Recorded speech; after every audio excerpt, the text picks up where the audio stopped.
Bonjour et bienvenue dans l'émission 5 minutes essentielles, 5 minutes pour traiter d'un sujet essentiel de la foi. Et aujourd'hui, j'aimerais vous parler de la grâce. La grâce est un mot, est un terme qu'on retrouve souvent dans la Bible. Et on définit souvent la grâce comme la faveur imméritée de Dieu envers les hommes. La grâce, c'est lorsque Dieu nous fait du bien alors que nous ne le méritons pas. Lorsqu'on étudie plus spécifiquement le terme grâce dans toute la Bible, on se rend compte qu'il y a trois types de grâce. Le premier type de grâce, c'est la grâce commune. La grâce commune, c'est la grâce qui pourvoit à notre subsistance de façon imméritée. La grâce commune, c'est la grâce que Dieu déverse sur tous les hommes sans exception, les croyants comme les non-croyants, les chrétiens comme les non-chrétiens. Matthieu 5, 45 nous dit que Dieu fait lever son soleil sur les bons et sur les méchants, et il fait pleuvoir sur les justes et sur les injustes. Qu'est-ce que ça veut dire? Ça veut dire que Dieu organise les conditions climatiques pour qu'elles soient favorables à la fois aux justes, à ceux qui croient en lui, et aux injustes, à ceux qui nient son existence. Waouh! C'est une faveur imméritée. Dieu donne la santé, la force, l'intelligence, des fois même la beauté, la prospérité et le succès à des personnes même qui le rejettent ou qui l'insultent. C'est vraiment une grâce imméritée, c'est la grâce commune. Un jour, un fournisseur d'électricité envoie un courrier à un de ses clients qui était en retard au niveau de ses paiements et il lui demande de se mettre à jour au niveau de ses factures. Le client répond par un courrier en insultant le fournisseur, en lui disant « Vous êtes méchant, vous servez à rien, vous êtes inutile, j'ai pas besoin de vous. » Alors, qu'est-ce que le fournisseur d'électricité fait? Logique, il coupe l'accès à l'électricité pour ce client. Et pensez-y un instant. Il y a beaucoup de gens sur Terre qui insultent Dieu, qui disent Dieu est méchant, qui disent j'ai pas besoin de toi, tu sers à rien, qui insultent littéralement Dieu, qui rejettent Dieu.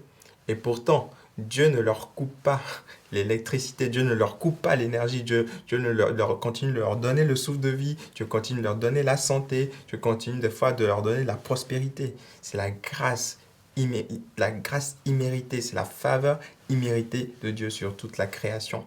Je vous invite aujourd'hui à réaliser cette grâce commune-là, cette grâce de Dieu et bénir Dieu pour sa faveur imméritée. Le deuxième type de grâce, c'est la grâce salvatrice, c'est la grâce qui est liée au salut.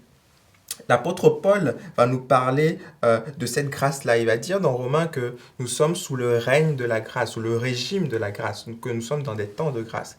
Et aujourd'hui, nous sommes sauvés non pas par nos œuvres, non pas par nos mérites, mais nous sommes sauvés par les œuvres de Jésus, par le mérite de Jésus-Christ. C'est la grâce de Dieu, c'est la grâce salvatrice, c'est la grâce qui nous sauve. Et il est important aussi de comprendre que la grâce ne supprime pas la justice de Dieu. La grâce ne supprime pas le jugement de Dieu. Elle ne fait que différer ce jugement, retarder, repousser ce jugement à la fin des temps pour ceux qui ne croient pas. Mais la bonne nouvelle, c'est que la grâce transfère aussi le jugement pour ceux qui croient, pour ceux qui acceptent Jésus. La grâce transfère le jugement sur Jésus et nous ne sommes plus condamnés, mais nous sommes alors justifiés, nous sommes alors sauvés. C'est la grâce salvatrice. Troisième type de grâce, c'est la grâce spéciale. Et la grâce spéciale, c'est la grâce qui nous porte dans nos souffrances, littéralement, de façon imméritée. L'apôtre Paul, qui est un homme qui a dédié sa vie à la cause de Christ, qui a voué sa vie à la cause de Christ, à un moment donné, va expérimenter cette souffrance dans son corps. Il va expérimenter une souffrance dans sa chair. Et il va expérimenter la grâce spéciale, la force surnaturelle de Dieu. Alors qu'il va avoir cette écharpe dans la chair, il va dire à Dieu, Seigneur, guéris-moi, Seigneur, délivre-moi. Et Dieu va lui répondre, ma grâce te suffit, car ma puissance s'accomplit dans la faiblesse. Waouh! Dieu lui dit littéralement, je ne vais pas enlever cette douleur, mais je vais te donner une force surnaturelle pour supporter cette douleur. C'est la grâce spéciale de Dieu. Et ce matin, aujourd'hui, peu importe à quel moment vous voyez cette vidéo, j'aimerais vraiment vous inviter à considérer ces trois types de grâce. la grâce commune de Dieu qui pourvoit à notre subsistance, la grâce salvatrice qui nous sauve et la grâce spéciale qui nous porte dans nos souffrances. Que Dieu vous bénisse.